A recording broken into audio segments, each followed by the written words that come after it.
Olá, meus amigos, tudo bem com vocês? Espero que estejam bem. E hoje vim trazer aqui um bate-papo sobre um dos temas mais intensos, um dos temas mais marcantes da nossa contemporaneidade. Refiro-me aqui ao tema sustentabilidade, né? O que é sustentabilidade? Por que falar de sustentabilidade é tão importante nos dias atuais? Não apenas por uma questão ecológica, mas também por uma questão de negócios. Em quais são os campos que esse pilar, que essa base conceitual pode ser aplicada e mais, como aplicar e quais são os desafios que envolvem a aplicação desses pilares. Então, é nessa perspectiva que venho trazer aqui algumas informações pertinentes ao tema sustentabilidade. Então, começando aqui, né, trazendo a definição. O que é sustentabilidade? Né? O que nós podemos falar, entender, definir por sustentabilidade? Então, sustentabilidade é um termo que pode ser entendido como um conjunto de práticas humanas, certo? Voltadas a atender às suas demandas atuais, entretanto, sem comprometer ou comprometendo o mínimo possível as demandas das gerações vindouras, como também o equilíbrio dos ecossistemas. O que é importante termos em mente é que quando nós falamos de ações humanas, é extremamente utópico imaginar a atividade humana impacto zero.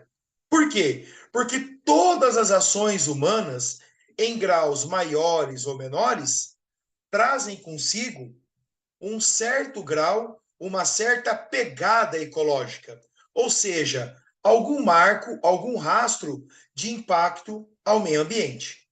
E é nesse contexto que a sociedade contemporânea, após, eu diria, décadas, né, ou até mesmo séculos, se considerarmos aí como um período de maior capacidade humana de intervenção na dinâmica natural dos sistemas, a Revolução Industrial, desde então, nós passamos a estabelecer o quê? Uma relação muito desarmoniosa, uma relação muito desequilibrada com os ecossistemas naturais.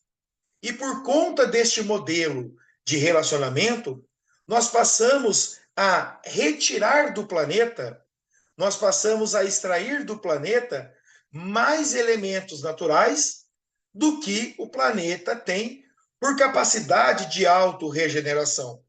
E a partir do momento em que retiramos mais do que a capacidade natural de autorregeneração, automaticamente nós vamos o quê? Potencializando, né, a nossa capacidade de modificar, de romper, de desequilibrar relações naturais. E nesse contexto, há muito tempo, o planeta ele vem dando claros sinais de que as nossas ações estão sendo muito desarmoniosas. A exemplo, podemos citar aqui os ciclos de extinções provocadas por ações humanas, a reprodução de diferentes formas de vida, vulgarmente chamada de pragas, que estão, né, como eu mesmo disse, se procriando de forma desordenada, como decorrência de um desequilíbrio ecossistêmico, certo? Ainda podemos citar a redução da biodiversidade, a diminuição das áreas florestais nativas, né? Podemos citar a quantidade enorme de lixo, né, de resíduos que nós geramos diariamente para atender às nossas demandas de padrões de consumo, né? Isso sem falar na poluição da água, na poluição atmosférica e nas mudanças climáticas, né? Fator esse que é hoje, com toda certeza, um dos grandes desafios da sociedade contemporânea. Inclusive, né, o painel intergovernamental de mudanças climáticas, que é o órgão da ONU que estuda questões ligadas ao clima, já vem deixando muito claro para nós que hoje já não se trata mais, já não se discute mais. A questão é se o planeta está aquecendo. É fato. O planeta ele está aquecendo. A questão agora, enquanto desafio, é retardarmos a velocidade desse aquecimento, como também diminuir o máximo possível a intensidade desse aquecimento, né?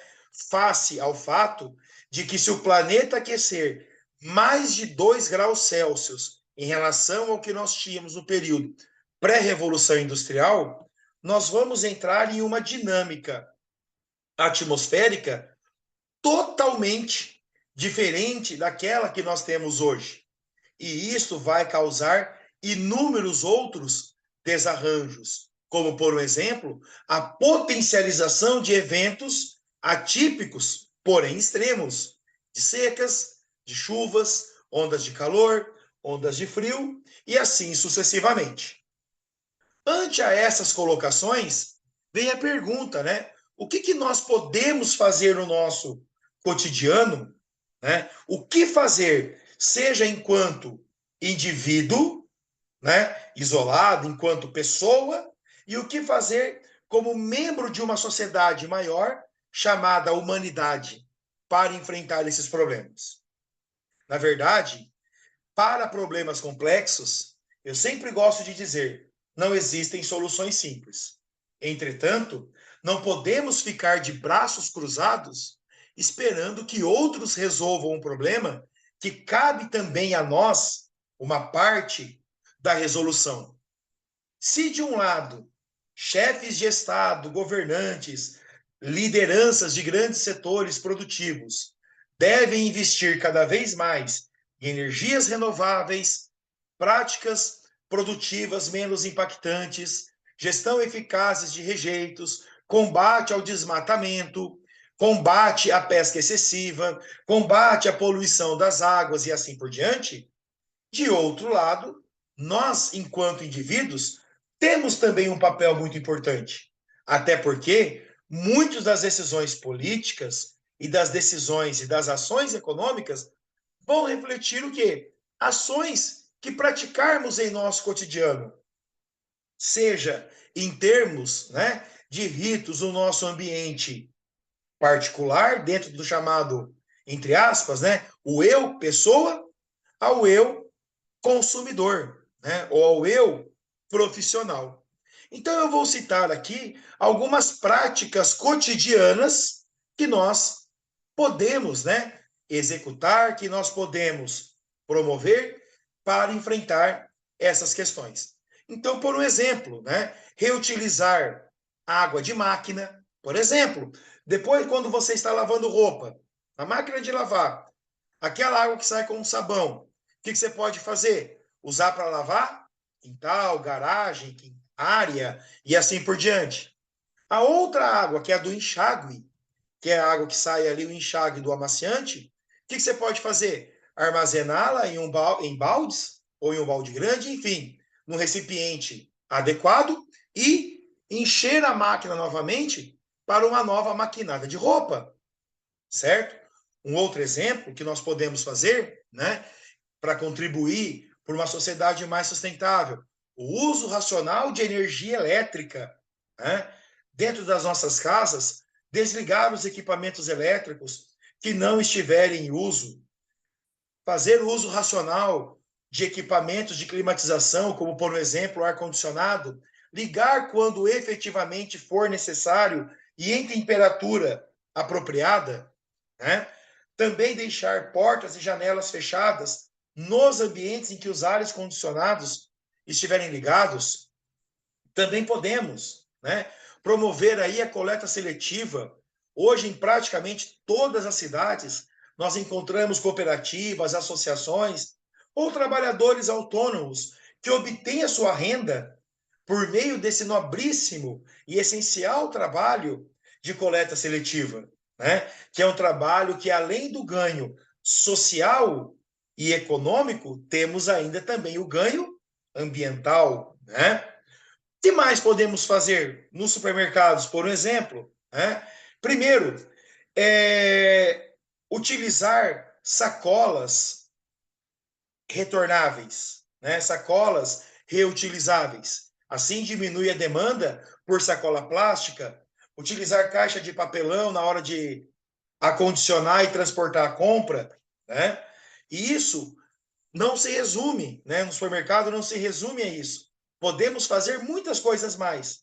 Por exemplo, na hora de comprar frios, nós temos a opção, por exemplo, vai comprar presunto. Então você tem a opção de pegar aquele que já está embalado naquela bandejinha de isopor ou aquele que está lá na câmara de frios, onde geralmente tem o balcão, a atendente. Qual é a melhor opção? Escolher aquele que está na câmara fria, com a atendente, no balcão. Ela coloca o presunto, a mussarela, a salsicha, a linguiça, o que for, dentro de um saco plástico, ao invés de você utilizar o quê? Aquele produto já embalado dentro de uma bandeja de isopor. Por mais que essa bandeja seja reciclável, porque ela é, inclusive tem o símbolo dela no verso, infelizmente ela não é o quê? Reciclada, ou muito pouco reciclada. Por quê? Porque é um material que tem volume, mas que não tem peso e, consequentemente, o preço, né, a viabilidade econômica é muito pequena. Além disso, né, na hora de comprar frutas, verduras e legumes, lembrar que nós vemos com os olhos, não vemos com as mãos. Então, essa prática, né, de ficar apalpando frutas, verduras, legumes antes de comprar, nós causamos um dano enorme ao alimento, né? O contato por si só já acelera o processo de decomposição, seja por agente biológico, seja por agente térmico, tá? E, consequentemente, a putrefação mais rápida, a decomposição mais rápida, gera o quê? Uma situação de perda. Hoje, para vocês terem uma noção, aqui no Brasil, nós perdemos uma média 30% de tudo aquilo que é produzido. Se eu considerar do campo a casa do consumidor, ao campo de produção e a casa do consumidor, passando por transporte, venda, processamento industrial, armazenamento e tudo mais. E por que tanta perda? Que nós temos, né, de um lado, uma super oferta, depois nós temos também uma infraestrutura física e até mesmo cultural de manejo desses alimentos, que nem sempre é a mais apropriada, e por parte do consumidor também, aquela questão de simples, de não planejar o cardápio da semana. Quando você planeja o cardápio da semana, você já faz o quê? Consegue fazer uma linha, né, do que vai ser consumido em cada dia da semana e, consequentemente, você acaba o quê? Diminuindo as perdas. Porque o que sobrar, por exemplo, no almoço, é o que pode já ser o quê? Base aí para algo na janta, da janta para o outro almoço, e assim sucessivamente, né? Então, é importante a gente ter noção do seguinte, que quando nós falamos em sustentabilidade, nós não estamos falando de práticas que vão contra o mercado. Ao contrário, hoje o que nós temos são investidores, consumidores, cada vez mais exigentes, não apenas com a qualidade do produto, mas sim com a carga de valores sociais, ambientais, culturais, econômicos e espaciais, que são as dimensões da sustentabilidade, que os produtos e serviços trazem consigo. Então, hoje, considerando essa tendência de mercado, é fundamental que todos nós, seja, né, enquanto gestores, seja enquanto cidadãos desse planeta, nós tenhamos o quê? Atitudes mais assertivas. Como eu disse no começo, é praticamente impossível imaginarmos atividade humana, desculpa, impacto ambiental zero. Esquece, é utópico. Entretanto, o que nós podemos fazer?